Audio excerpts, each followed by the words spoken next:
Well, Enrique, thank you very much for all of your energy, first of all. Thank you. Appreciate it. Most importantly, thank you for being one of the 2 representatives for Yuma High School's class of 2022 on a billboard. What were you thinking when you found out that was going to be you up there? Jesus, well, I have a story. Pertaining how I feel about that. So I'm not from here, and I was the first one of my family to move over here because my father wanted me to start high school over here to get used to how it worked, because it's different. Because I was in high school as a junior in Mexico, and then I moved here, and they graduated 2 years. With the intention, I feel like the way my father explained it is that, this is gonna help you because you're gonna get used to how things flow over here, because it's very different. It really is. And I moved here, and since I was the first one to move, I was living in an apartment with my grandma. And I was close enough to Yuma High to know that I had a bus stop close to it, but I was afraid to go to the bus stop. I didn't like it. And so I basically begged my grandma for 2-3 weeks to take me to Yuma High. And during one of those drives, I saw a billboard with these 2 individuals, and what really caught my attention was that they had the logo Yuma High. Like, that's the school I'm going to. And I made a comment to my grandma. I don't know how you get there. I don't know what they did, but I want to be there. You know? And in sophomore year, I saw it again. There were people like this is like something they do every year. So maybe I do have a shop here. And I started making all these jokes to specifically my grandma saying, if I put my face there, like, you better invite me to Dennis, the restaurant. As junior year, it became like a serious thing. I was like, you know what? I'm gonna take this serious. I'm gonna try to work my way up to the Billboard. And on my senior year, I really pushed it. I really made sure that everyone here in Yuma High knew that I wanted to put my face in that. At the time, I thought it was like a scholarship or something. And I remember my mentality was, you know what? Just don't give me the money. Just put my face there and I'll call it a day. That's the way I want to leave. That's the best memory I want to have of Yuma High.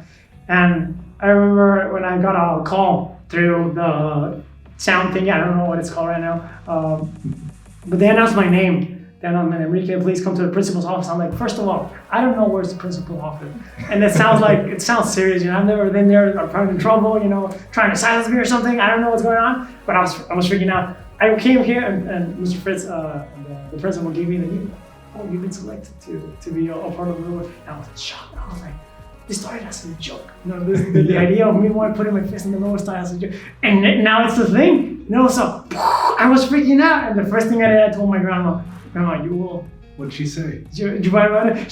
First of all, she congratulated me. She didn't take me to dentist because my face is still not on the billboard. But she made tamales. Probably even. Yeah, so I call that a win. I also told my mom, same thing, same story. She got kind of new, and I'm pretty sure it was not my first time mentioning Ready Now or my face on the billboard, because she knew I wanted that. I really wanted that, and it's unreal. It's like I wanted that so much that it actually happened. You made it happen. Yeah, it really happened. I still can't believe it. So I'll tell you another piece of that you might not know. You had 9 people recommend you to be on the billboard. So the impression that you made, and I'm sure it wasn't because you were telling people that you wanted to be on there, but the impression that you made in their classrooms over the time that you've been at Yuma High inspired them to nominate you. 9 different people, and that's very rare. We rarely see, if ever, that many people nominate one student. Oh, that's pleasant. That's a beautiful surprise. But yeah, I feel like I really tried. And I feel like that's what I'm trying to aim for. And when it comes to like going to school or like going to a college or university, I want my actions to talk for me. Not necessarily use the words, but I can say anything. But I want the things that I say match the actions that I absolutely undergo. But yeah, it's I still can't believe it. One of the things I'd like you to talk about is the journey from the first year here to where you are today, because I know one of those things included being in SEL classes and then advancing all the way to taking AP English classes. So yeah, tell me a little bit about that. Yeah, so actually my first impression of Yuma High, first period when I first got here, was a class, can I say the name of it? Ms. Reese was the name of the teacher. She was my SEI English comprehension. I don't remember. It was English for people who allegedly didn't know English. And I remember I went inside the room, and Miss Reese said hi to me. She was expecting me, and she was like, "Oh, hi, welcome to the group." And she wanted me to introduce myself to the class, to try to see where was my level of English. And I just gave a whole speech, thinking that I was that was the level at which the class was in. And then I realized everyone else started talking to me, and I was like, "These guys are probably like speaking proper Spanish," you know, like. And one of the first assignments that I did was reading a book called The Secret Life of Bees. I don't remember the author, but I remember I was grouped in this whole table. We were 6, and they told me to read first, because again, they were trying to test how proficient I was with English. And I remember reading, and I was going as fast as I could. I was trying to almost sound British, you know? And then I remember giving the book to one of the classmates that I had next to me, though. And you could see a huge difference in the level of proficiency, or like how comfortable one was reading and speaking in English. And I remember at the end of the class, Miss Reese came to me and she said, "You're not supposed to be in this class." But it was such by far one of the hardest classes that I've had here in Yuma. And it's like introduction of English for second language English learners. I don't know if I explained that correctly, but it was a hard class, and I enjoyed it. And I thought, if this is the level, this is how hard English is, just for like, I cannot imagine what a regular English class looks like. And let alone that, AP classes were like completely foreign for me. I was like, no, I'm afraid of that, I don't want to try it. And on top of that, college classes. But to my surprise, they were not hard. So I've taken all these AP classes, college classes, CTE classes, and by far the first class that I had was the hardest class that I had. Maybe it was about not just the difficulty of the class, but also all of the new surroundings and everything else. Yes. Since I feel like I'm in such a special position, because I get to compare my first high school, what worked over there, how it worked, why it worked, with this one. And you can say there's like pros and cons for both of them, but one thing I will say about this high school is that you have a million opportunities to either like get your grade back to like all the way up to an 8, or like maybe you're looking for scholarship, you can ask your counselor to look for that and figure yourself out. You can take AP classes and make a gamble with the AP College Board test and try to get college credit, taking like the dual enrollment process. You can also participate and go to Washington if you decide to join a CTE class and be a part of COSA. Or you can try to advance your college credits and take college classes while in high school. So there's a lot of opportunities. And I feel like the biggest thing that I've learned here so far is that it's up to you how much you're willing to challenge yourself. And I feel like one of the biggest things that I learned when I came here. It's really good, but you really need to keep that in mind. If you feel like a class is too easy, you have the power to be, you know what, this class is too easy, I want the next level, what comes after that. You know? And I feel like I realized that too late. You know? Well, one of your other teachers, Miss Rivera, she talked about the way that you challenge yourself in her class. Mm-hmm. And I know that we'll talk about your future in a couple minutes here, but I know that science is a passion of yours. Yes. Can you share just a little bit about your experience in Miss Rivera's class and what you love about science? I like science because I feel like it's a very prestigious thing for you to pursue if you're passionate about it. I like the prestige that comes with the idea of being a doctor. I like how people paint it as super hard classes, you're gonna be 8 years in school and you're gonna suffer every single, I like people paint it like that, but deep down, I feel like if you enjoy it, if you really commit, if you're willing to take all those sacrifices that involve being a doctor, you're not struggling, you know, it's part of the experience, you know, and it's really up to you how you handle it. The science itself, I just like it, you know, it's fun, I feel like it's way easier to deal with the products and reactants of a chemical reaction than with people, you know.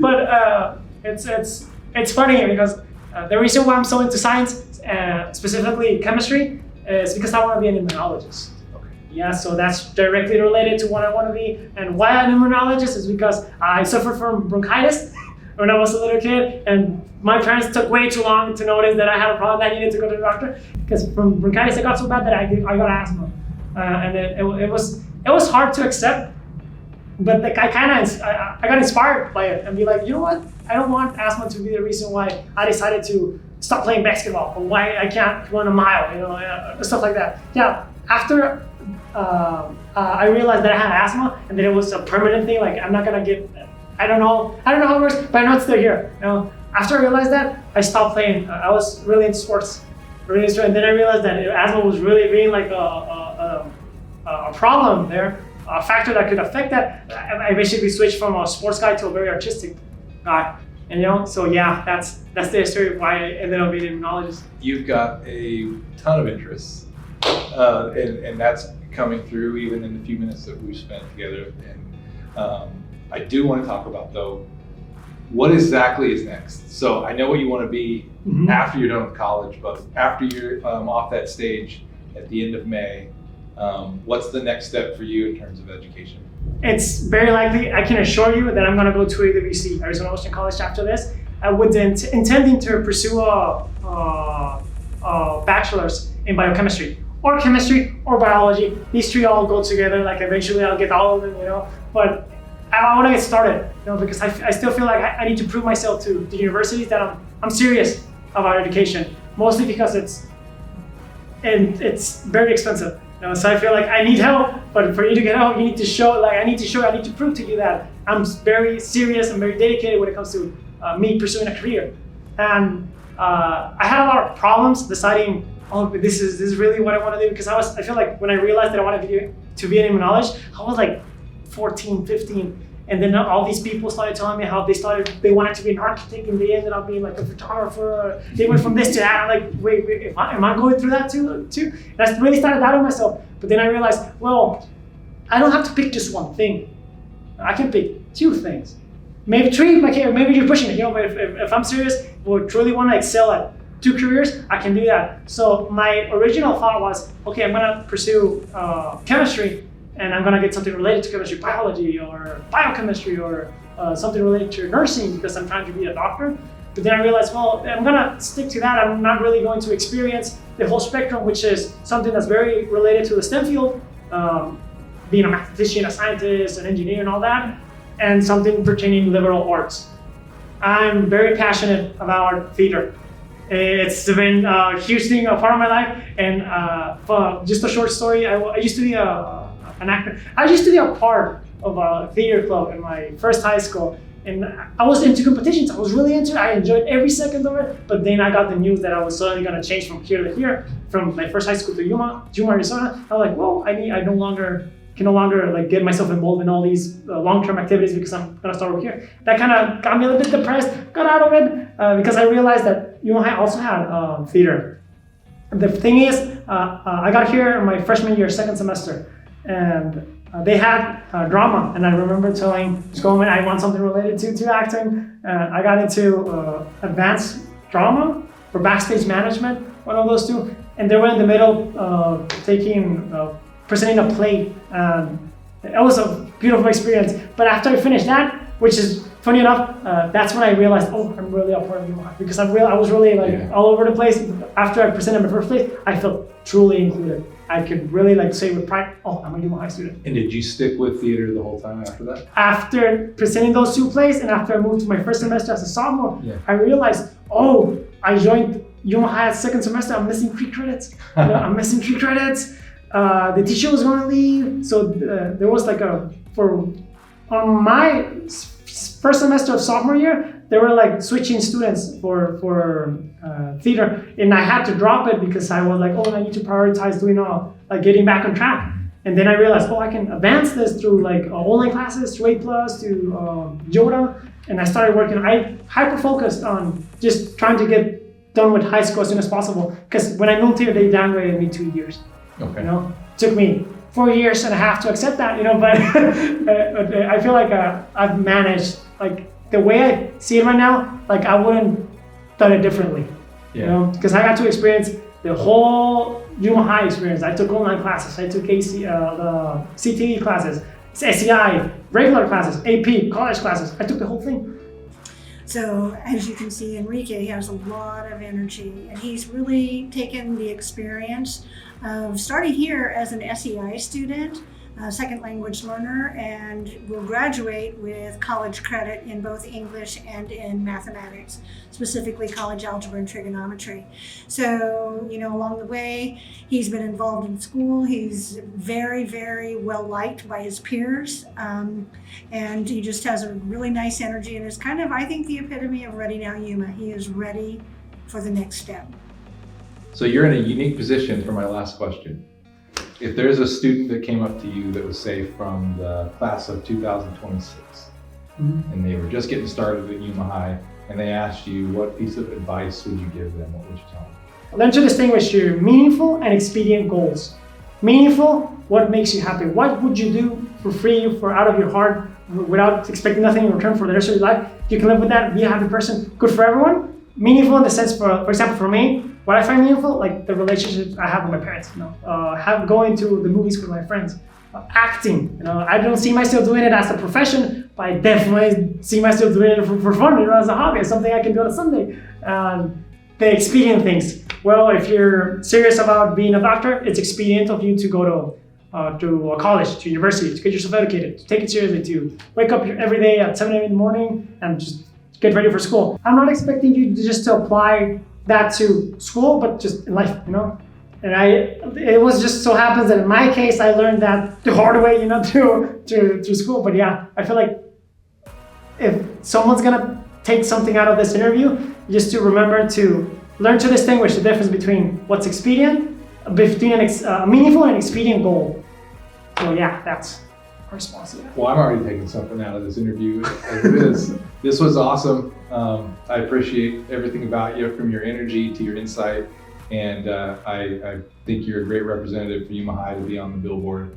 And we'll see you up there in a couple weeks. Oh, I still can't believe it.